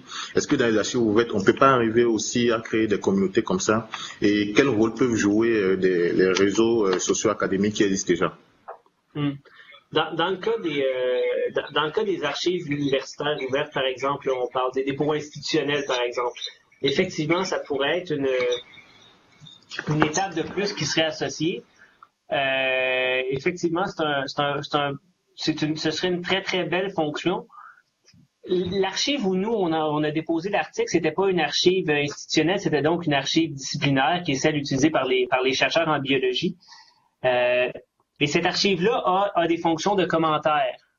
Et donc, effectivement, on avait des commentaires et ça fonctionnait vraiment très bien. Donc, moi au départ, j'étais très, je dirais, pas sceptique quant à la diffusion là-dessus, mais j'ai pas pensé qu'effectivement, on pourrait avoir une évaluation par les pairs qui était de qualité. Et effectivement, on a eu des commentaires. Et là, l'enjeu, par contre, dans tout ça, et c'est un aspect qu'il faut considérer quand on pense justement à comment tout ça va évoluer, c'est l'aspect anonymité des évaluateurs versus y aller, je dirais, à visière baissée, comme on dit chez nous en langage de hockey. Donc, dans l'évaluation par les pairs classiques, soit l'évaluateur ne connaît pas la personne qu'il évalue, mais en général, la personne qui fait l'évaluation va être invisible à celui qui est évalué pour que l'évaluateur dise vraiment ce qu'il pense, qu'il ne se sente pas qu'il ne sente pas qu'il y ait des conséquences si on évalue l'article de quelqu'un et que la personne sait qui on est, mais la prochaine fois, c'est nous qui soumet et donc on veut pas que le collègue avec lequel on a été dur soit également dur avec nous. Dans le cas des commentaires sur les plateformes, en ce moment, il y a un problème qui est celui que si on met les commentaires anonymes, grand public, les gens écrivent n'importe quoi. Donc, la seule façon que l'on ait effectivement un commentaire de qualité, c'est si les gens doivent signer leurs commentaires. On le voit avec vous avez sûrement ça aussi en France, les sites de nouvelles grand public, où là, on a une discussion qui a un niveau tellement bas et tellement faible et tellement déprimant pour l'humanité qu'en fait, certains sites de revues vont décider justement d'abandonner la section commentaires. Et donc l'enjeu ici, c'est celui de comment peut-on arriver à un système comme ceci en ligne qui permet à la fois de conserver l'anonymat des gens, mais également d'avoir des évaluations de qualité. Et donc, dans le cas de BioArchive, les gens nous ont donné du commentaire de qualité qui n'était pas du commentaire gentil du tout, des commentaires assez durs, mais à visière baissée avec leur nom. Et ça, c'est quelque chose que certains chercheurs sont capables de faire, mais c'est pas tout le monde qui est capable de faire. Et c'est là, je pense, peut-être l'enjeu le plus difficile dans tout ça, parce que la revue nous fournissait une plateforme où, dans le fond, une seule personne avait la clé, c'est l'éditeur en chef qui sait qui est l'évalué et qui est l'évaluant, et est capable donc d'aller pondérer également tout ça. Mais dans l'ensemble, ça a été une expérience extrêmement intéressante. La partie peut-être la plus difficile, c'est quand on lance notre publication, je dirais dans la nature comme ça, c'est de consolider les commentaires. Parce qu'on a eu à la fois des commentaires qui sont arrivés sur la plateforme, on a eu des réponses sur des blogs, on a eu en gros probablement une dizaine, voire une quinzaine de réponses de qualité à laquelle il a fallu répondre. Donc, c'était beaucoup plus important comme volume d'évaluation que ce que vous avez dans une revue traditionnelle où vous allez avoir en gros 2, 3, peut-être 4 évaluateurs. Donc là, il y avait un spectre d'évaluation qui allait du commentaire très violent au commentaire plutôt gentil, mais donc il faut les ramasser. Mais c'est vrai que les archives institutionnelles et disciplinaires pourraient nous aider là-dessus. Ouais, absolument. C'est une très bonne avenue. Merci beaucoup. Du coup, il y avait aussi un autre aspect qu'on voulait aborder. C'était notamment les données scientifiques, en fait. Parce que le web, c'était un petit peu aussi l'objectif, c'était le partage des données et ainsi de suite.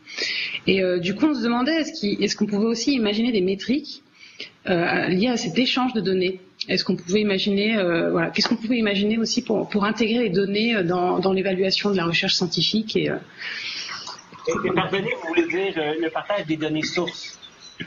Oui, ou les données qui sont impliquées dans les articles, oui. Bon, écoutez, dans certains domaines, donc par exemple dans les essais cliniques, fournir ces données, c'est obligatoire. Donc, aux États-Unis, les essais cliniques financés par la National Institutes of Health, les gens doivent déposer leurs données dans les archives de données. Dans la plupart des autres pays, donc par exemple au Canada, c'est quelque chose qui est discuté en ce moment. Maintenant, en ce moment, les incitatifs sont assez faibles à déposer ces données. Donc, par exemple, si vous avez colligé des données pendant 3 ans dans le cadre de votre thèse de doctorat, si vous devez déposer tout de suite vos données et que tout le monde peut les analyser et donc publier avant vous peut-être certains résultats, vous comprenez que l'incitatif, il n'est pas très, très grand pour les chercheurs de faire ça rapidement. C'est le premier élément. Que vous soyez jeune ou vieux, bon, les données, c'est un peu le nerf de la guerre. Hein. Donc, effectivement, on comprend que certains chercheurs soient pas d'un point de vue personnel très enclins à vouloir le faire. Maintenant, on peut très bien comprendre les avantages collectifs à fournir des données parce qu'effectivement, ça permet une réanalyse, ça permet peut-être un usage plus efficace. La communauté dit, bon, ben, j'ai un jeu de données qui est génial et donc, on va pouvoir avoir plusieurs équipes qui travaillent sur le même jeu de données. Maintenant, faut pas être naïf en ce sens où les chercheurs, le rapport à la nature, c'est quelque chose d'extrêmement important. Et si le jeu de données n'est pas parfait, ben on peut répéter la même erreur dans toutes les différentes analyses. Donc, autrement dit, d'aller chercher des données originales, c'est une bien meilleure validation de la recherche que d'aller reprendre des données que quelqu'un a déjà compilées. Comprenez? Donc, si on se dit, je fais un essai, je fais une analyse de tel phénomène, je suis allé colliger des données, et là, d'une deuxième analyse qui est faite par le groupe de Pierrette, ben, si le groupe de Pierrette analyse les mêmes données, c'est pas le même pouvoir de confirmation que si Pierrette va recueillir ces mêmes données dans la nature. Donc, le rapport au réel, encore là, il est extrêmement important dans tout ça. Donc, faut pas voir ça comme étant quelque chose qui règle tous les problèmes de reproductibilité de la connaissance. Maintenant, c'est sûr que le degré zéro de la reproductibilité, c'est avec les mêmes données, faire la même analyse, si ça se répète pas, ben là, on a un réel problème. Mais vous comprenez que c'est le degré zéro, mais il y a un degré qui est encore plus important, à mon avis, qui est celui de retourner dans la nature puis recompiler tout ça. Le deuxième élément, c'est que une fois que vous avez colligé vos données, faites votre première analyse et que vous devez déposer vos données dans une archive de données, la partie documentation de ces données-là, elle est cruciale. Si tout ce que vous faites, c'est mettre un fichier de données, ben la réutilisation potentielle de tout ça, elle est relativement faible. Et donc, c'est assez difficile pour les gens de pouvoir effectivement comprendre ce que vous avez fait. Et il y a un potentiel de confusion où les gens vont interpréter les données que vous avez fournies pas de la bonne façon. Donc, il faut qu'il y ait un support qui soit donné aux chercheurs dans ce partage-là, parce que sinon, on va se retrouver avec un Far West plutôt, je dirais, avec tout ce qu'un Far West implique, en fait. Et donc, l'intérêt, et c'est pour ça que je trouve ça intéressant que vous parliez de métriques, si on veut collectivement qu'il y ait un partage des données, ça prend des incitatifs. Il faut qu'il y ait une certaine valeur qui soit associée au partage des données, au-delà du simple, je dirais, sentiment de générosité des chercheurs. Et c'est quelque chose, je ne suis pas au courant d'initiatives qui visent à donner de la valeur, si vous voulez, à ces dépôts de données-là. Je sais par contre que dans le code pas des jeux de données, mais des codes. Donc, par exemple, tous les gens qui travaillent sur le logiciel R et tous les gens qui fournissent du code, qui fournissent des logiciels libres, il y a effectivement certaines plateformes qui visent à colliger le nombre de codes fournis et que donc les chercheurs peuvent dire écoutez, moi, sur cette plateforme-là, j'ai 50 codes différents, 50 routines que j'ai créées qui sont utilisées par la communauté, effectivement. Et là, donc, on a une certaine valorisation de tout ça du point de vue de la mesure. Et donc, ça crée un certain incitatif au partage chez ces communautés. Merci beaucoup. On va laisser Benoît vous poser les questions qu'il a. Oui, cool. Oui, merci. Moi, j'avais une remarque et une question. La première remarque, c'est que juste avant qu'on commence, il y a eu un petit article qui a été publié sur le blog de la bibliothèque de Clermont Université, qui est une BU en France, qui a un petit blog qui s'appelle alambic.hypothèse.org et qui explique de façon assez intéressante pourquoi est-ce qu'ils ils vont arrêter au 1er janvier leur abonnement alors je crois que c'est Wiley. Mm-hmm. Et donc, ils présentent un certain nombre de tableaux de chiffres, leur coût annuel sur l'ensemble de la période, et notamment une donnée sur le coût à l'accès pour chacune de leurs revues. Et ils pointent un élément paradoxal, c'est le fait que s'ils devaient restreindre sortir du big deal et prendre les titres un à un, en fait, leur budget serait quasiment multiplié par 3 pour accéder. Et donc, voilà, il donne quelques données qui sont assez intéressantes. Ouais, en fait, je sais qu'à Montréal, il y a eu des abonnements aussi comme ça qui ont suscité pas mal de discussions. Tout à fait, tout à fait. Je peux vous en parler un peu si ça vous intéresse brièvement, parce que le projet de l'Université de Montréal a fait des petits. Donc, autrement dit, la situation à l'Université de Montréal, elle était la même donc que ce qu'ils ont à Clermont-Ferrand, que ce que toutes les universités ont partout dans le monde, c'est que les coûts d'abonnement aux grands ensembles ont augmenté d'en gros 7 à 10 % par année, ce qui est bien au-delà de l'inflation, et ce qui est aussi bien au-delà de l'augmentation des budgets des bibliothèques, évidemment. Et donc, on se retrouvait dans une situation à l'Université de Montréal où on n'était plus capable d'acheter des livres parce que tout le budget d'acquisition passait sur les grands ensembles. Et donc, à l'Université de Montréal, on a commencé un projet où j'ai été, disons, mandaté comme expert, où on est allé voir quel était l'usage qui était fait effectivement des revues des différents grands ensembles. Et ce qu'on a trouvé, le premier constat qui est affolant, c'est que dans toutes les ressources électroniques à laquelle la bibliothèque elle est abonnée, il y avait une ressource sur 2 qui n'avait eu aucun téléchargement au cours des 5 années précédentes. Donc, ça nous dit qu'il y a la moitié des ressources qui ont 0 usage. Non pas 1 ou 2, 0 usage. Évidemment, après cette série de 0, c'est une série de 1, c'est des séries de 2, donc les ressources sont sous-utilisées. Donc, on a développé une petite méthodologie pour aller comprendre, pour aller mesurer c'est quoi les revues les plus importantes, c'est quoi les revues dont la communauté a vraiment besoin. Et en gros, après l'analyse, on a trouvé que sur l'ensemble à l'Université de Montréal, c'était 27 000 revues savantes. Il y en avait 18 % qui étaient effectivement importantes pour la communauté. Pourquoi elles étaient importantes? Parce qu'elles étaient téléchargées, elles étaient citées et elles étaient mentionnées. On a fait un gros sondage. Donc, on a répété l'analyse dans 3 universités québécoises. On a trouvé les mêmes résultats avec tout un spectre, si vous voulez, de plateformes qui sont plus meilleures que d'autres, en ce sens où Elsevier, c'est une plateforme qui coûte cher, mais il y avait une bonne proportion de ces revues qui étaient considérées comme étant importantes, alors qu'une plateforme comme celle de Springer avait à peine 5 à 7 % des revues qui étaient utilisées par la communauté. Et là, en ce moment, on est en train de répéter l'analyse pour 28 universités canadiennes, où on va leur fournir donc des données sur les revues les plus téléchargées, les plus citées et les plus mentionnées dans le sondage. Et ce qu'on voit dans le fond, c'est que avec l'arrivée des grands ensembles, où dans le fond, il y avait plus de développement de collection qui se faisait, parce que vous vous abonnez à tout, donc on n'a plus à choisir, il y a eu une perte d'expertise des bibliothèques universitaires, où là, les gens en développement de collection, j'ai pas grand-chose à faire. Alors qu'à l'époque des revues individuelles, il fallait effectivement se rapprocher de sa communauté. Et pour conclure là-dessus, on a vu exactement la même chose. Donc, si l'université s'était abonnée, pour l'Université de Montréal, par exemple, s'abonner aux 18 % des revues qu'on considère comme étant importantes, ça coûte plus cher que de prendre le bouquin en entier. Donc, c'est une situation scandaleuse où, en gros, vous allez chez Quick et vous dites... je veux juste le sandwich, pas la frite, ni la boisson gazeuse, mais ça vous coûte plus cher que de prendre le combo.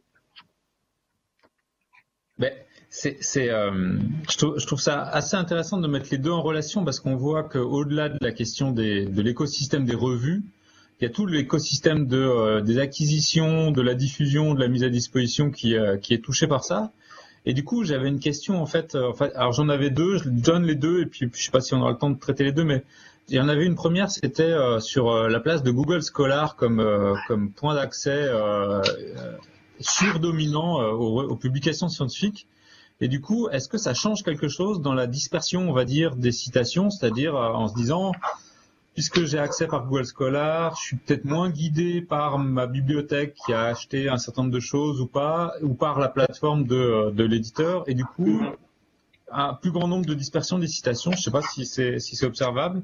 Et puis la deuxième question, c'était, il me semble que cette logique de facteur d'impact, elle va amener à une forme elle pourrait amener une forme de concentration du paysage de revues. Je veux dire, aujourd'hui, créer une revue, c'est infernal parce que si on n'a pas un bon impact factor, du coup, personne ne veut publier dedans. Du coup, l'impact factor est pas bon et ainsi de suite. On a un cercle vicieux. Du coup, est-ce que comment est-ce qu'on explique le fait que des gens créent encore des revues? Voilà. C'est une bonne question. Faut croire que les gens les gens croient encore. Les gens, c'est génial, il faut que les gens continuent à créer des revues, mais je vais répondre tout de suite à la première question sur Google Scholar. Google Scholar est effectivement associé à une plus grande diversité et c'est mesurable. Donc, il y a eu 2 articles publiés par Google Scholar qui en gros, de façon bien humble, ont reproduit ce que moi j'avais fait avec le Web of Science il y a 5-6 ans, qui montrent qu'en gros, Google Scholar est associé à une plus grande diversité des pratiques de citation. Et donc, les chercheurs, encore là, quand on va sur Google Scholar, on a accès à un spectre qui est tellement grand qu'on va aller citer un bon article, peu importe où il est publié. Et c'est là vraiment un des changements majeurs des pratiques documentaires des chercheurs associés au numérique, c'est que plutôt que d'avoir un univers documentaire qui est très, très, très restreint, associé à quelques revues auxquelles on est abonné papier, mais là, on est capable d'aller tout chercher, peu importe la revue dans laquelle c'est publié. Donc, il y a un aspect de diversité qui est important. Il y a un autre aspect qui, effectivement, et ça, les gens des bibliothèques chez nous en parlent, c'est que les gens n'utilisent plus le catalogue de la bibliothèque. Encore là, on a fait une petite enquête dans le questionnaire sur les revues les plus importantes. On a demandé aux chercheurs, où allez-vous pour trouver de la documentation? Et là, il y avait Google, Google Scholar, la plateforme de la bibliothèque, évidemment, donc le catalogue de la bibliothèque, Web of Science, Scopus, des bases de données disciplinaires. Et plus de la moitié des gens nous disaient qu'ils allaient sur Google Scholar ou sur Google même en général. Et ça, même les profs. Donc, c'était pas limité aux étudiants qui simplement allaient sur Google. En fait, la proportion de profs qui allaient sur Google en premier était plus élevée que celle des étudiants, ce qui est quand même assez étonnant et assez différent de ce qu'on pouvait connaître comme pratique. Il y a un deuxième élément qui est extrêmement important, je pense, associé à Google Scholar. Puis bon, c'est dans l'air du temps aujourd'hui de taper sur Google, qui est une compagnie qui contrôle peut-être un peu trop. Et puis j'en suis. Mais par contre, en termes de documentation savante, il y a un effet extrêmement important dans tout ça, c'est l'effet que Google Scholar a sur l'accès libre. Donc, Google Scholar va aller trouver, si l'article il est disponible à quelque part, libre d'accès, Google va le trouver. Donc, vous êtes chez vous ou vous êtes dans une université où il n'y a pas d'accès à une revue, vous allez sur Google Scholar et s'il y a une prépublication à quelque part, si elle est sur un dépôt institutionnel, paf, Google Scholar va vous permettre de l'attraper, ce qui est extrêmement utile. Et sachant par ailleurs qu'il y a un article sur 2 qui est disponible en accès libre, ben Google Scholar fait un travail qui est absolument admirable de fédération, si vous voulez, de tout ça sur une seule plateforme. Maintenant, en ce qui concerne la concentration, c'est un effet qui est réel à l'échelle des grands éditeurs. Donc, si on se dit qu'un grand éditeur comme Elsevier est un vecteur de capital, dès qu'il va créer une revue, sa revue va être en mesure d'attirer des auteurs et d'attirer des lecteurs et donc d'attirer des citations et d'obtenir du capital. Donc, il y a beaucoup des nouvelles revues qui sont effectivement créées par les grands éditeurs qui ont des données aussi bonnes que les miennes et que je pense que j'ai d'assez bonnes données, mais qui ont d'excellentes données sur le monde de la recherche et sont donc en mesure de dire, oh, il y a un trou en oncologie, il y a des revues, les taux d'acceptation des manuscrits sont trop bas et donc on va ajouter une revue, ce qui va nous permettre de déverser. Donc, ils sont capables de faire des études de marché. C'est purement des études de marché basées sur la croissance d'un domaine, les taux d'accès, etc., les nombres de publications.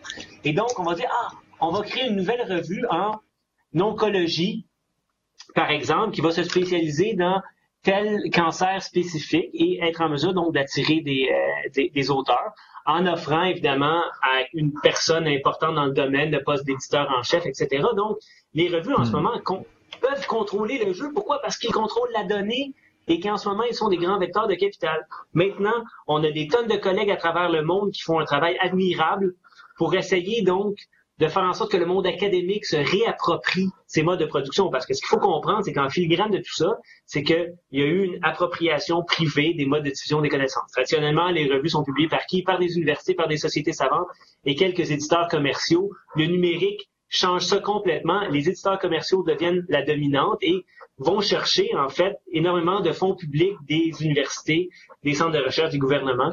Et cet argent-là devrait aller à la recherche plutôt que d'aller, en gros, en 30 à 40% de profit. Donc, les nouveaux outils que certains de mes collègues créent à Montréal. Vous avez la même chose en France, des plateformes comme celle d'Open Edition et de Kern. Kern, on peut dire que c'est à but lucratif, mais c'est des universités, en gros, là, c'est pas la même chose qu'Elsevier. Pour être honnête dans notre comparaison, là, juste quand j'entends ces comparaisons.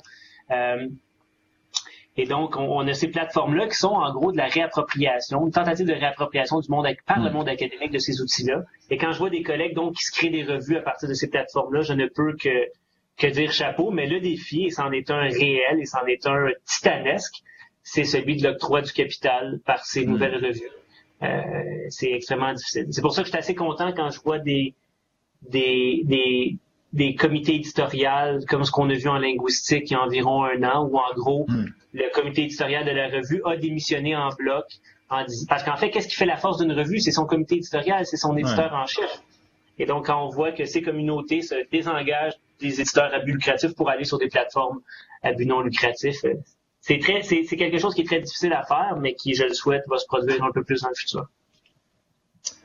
Merci beaucoup. Je laisse la parole aux étudiants pour une dernière ou avant-dernière question. Parfait. Bonjour, merci pour vos éclaircissements sur les questions de Benoît. Du coup, une dernière question. Il faudrait qu'on trouve une question courte. Du coup, ça peut être une question longue, mais moi, je vais devoir faire une réponse courte. Non, après. Je pense que c'est peut-être un peu pour rebondir sur ce que vous disiez sur vos collègues qui essayaient pour essayer de se réapproprier ce capital. C'est du coup aujourd'hui, c'est qui aurait la clé pour le changement en fait, clairement dans le numérique. Qui sait qui pourrait vraiment. C'est les chercheurs. C'est les chercheurs. C'est les chercheurs des universités. Tant que les chercheurs vont se mettre à courir après les valeurs de facteurs d'impact, ça va faire totalement le jeu des grands éditeurs.